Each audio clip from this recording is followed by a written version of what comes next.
The safety enclosure is comprised of these parts. Begin by separating all of the upper poles, the lower poles, the short foam, and the long foam into 4 separate piles. Each pile should contain 8 pieces when completed. If you have an alley-oop sports enclosure, the lower poles will have 2 holes in it, while the Jumpsport lower poles won't have any. At the top of the lower safety enclosure pole, there will be a small snap button. The upper pole has a hole at the bottom to accommodate the snap button, and a distinctive notch at the top.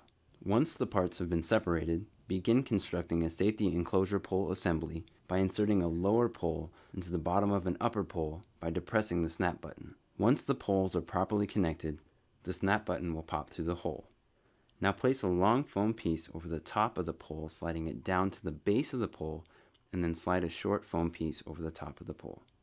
Next, you install the pole sleeves.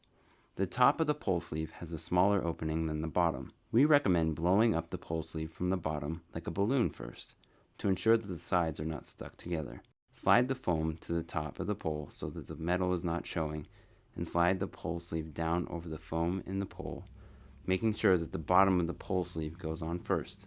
The top of the pole sleeve will securely fit around the top of the pole. When you are done, go to the bottom of the pole and push the foam up inside the pole sleeve as high as it will go while holding the sleeve. The simplest way to install the ball end cap is to slide the pole sleeve with the foam about 6 to 12 inches above the top of the pole. Squeeze the foam and push it up inside the ball end cap as far as it will go.